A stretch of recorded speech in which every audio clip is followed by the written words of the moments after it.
Hello friends, this is Himanshu Ranjan. Today I came up with one of the important video for all of you.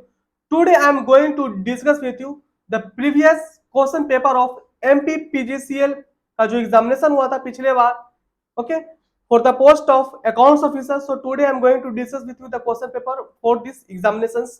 Okay तो previous अगर आप question paper देखोगे तो अभी आपको पता चल पाएगा कि जो आगे का जो एग्जामिनेशन आपका होने वाला है, कुछ ही दिनों में आपका एग्जामिनेशन होने वाला है।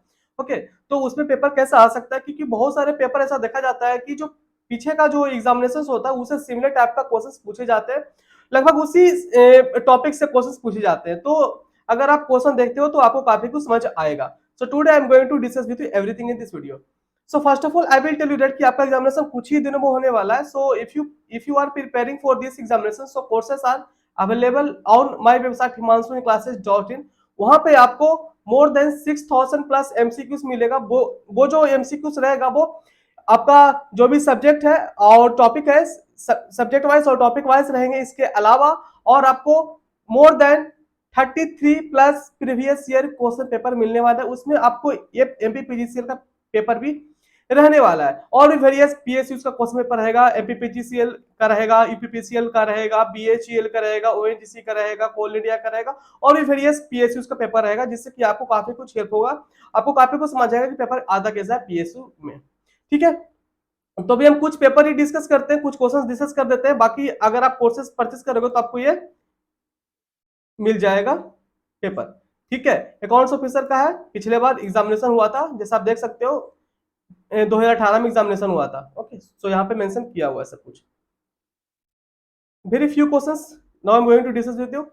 फर्स्ट क्वेश्चन देखिए क्या बोला है कि which of the following inventory valuation technique is not a historical cost method. पूछ रहा है कि इसमें से कौन सा इन्वेंट्री वैल्यूएशन टेक्निक है जो कि नहीं है हिस्टोरिकल कॉस्ट मेथड के हिसाब से। तो जैसा कि आपने पढ़ा होगा मटेरियल कॉस्टिंग, तो मटेरियल कॉस्टिंग में वेरियस मेथड्स के हिसाब से आप इन्वेंट्री वैल्यूएशन किए होंगे। ठीक है, पर आपने कहीं भी एडजस्टेड सेलिंग प्राइस मेथड नहीं देखा होगा, तो इसका आंसर यही हो जाएगा। ठीक है, एडजस्टेड सेलिंग प्राइस मेथड। तो आप एक काम कर सकते हो, जब भी आप एग्जामिनेशन में बैठो तो आप ये देखो कि कौन कौन सा जो एमसीक्यू से कौन कौन सा उसमें जो ऑप्शंस है वो आपने पहले देखा है नहीं देखा, तो उस हिसाब से भी आप उसको टिक कर सकते हो। ठीक है, सेकंड क्वेश्चन देखते हैं। क्वेश्चन नंबर 2 है कि अकॉर्डिंग टू कंपनी एक्ट 2013 के हिसाब से which of the following is not an important factor of computing depreciation. Depreciation बोल रहा है कि इसमें से कौन सा फैक्टर है जो कि फैक्टर नहीं है डिप्रिसिएशन कैलकुलेट करने का।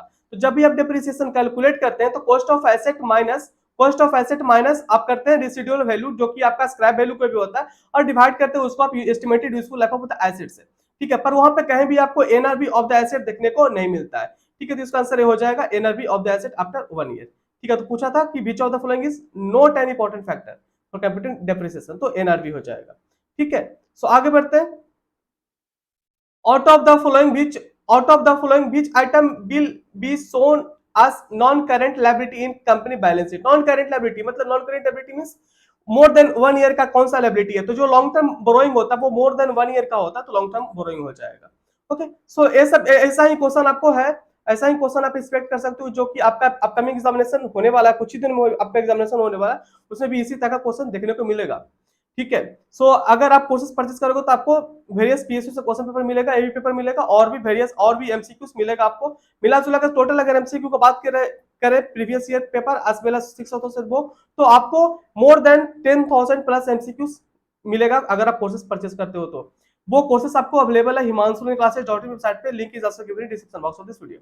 आगे बढ़ते हैं यहाँ पे, which of the following related to component of financial statement is correct. पूछ रहा है कि which of the following related to component है, component of financial statement is correct. Correct कौन है? ठीक है, तो इसमें से करेक्ट ये है कि जो कैश फ्लो स्टेटमेंट है, ठीक है, वो डिमोन्स्ट्रेट करता है the way of organization to generate cash and use it. Okay so इस तरह का क्वेश्चंस आपको है यहाँ पे देख सकते हो आप, यहाँ पे आपका पोस्ट इनकॉर्पोरेशन, सो इस टाइप का क्वेश्चन आपको पूछा है। यहाँ पे आपका न्यूमेरिकल टाइप का क्वेश्चन भी है। सो ये सब चीजें हैं जो आप खुद देख लीजिएगा। ठीक है, सो हम जस्ट एक आपको ओवरव्यू दिए कि कुछ ऐसा क्वेश्चंस आपका एग्जामिनेशन में देखने को मिल सकता है। तो एक पेपर आपको मिल जाएगा अगर आप कोर्सेज परचेस करोगे तो। ठीक है, so I hope so this video is very important and helpful for all of you. Okay so thank you.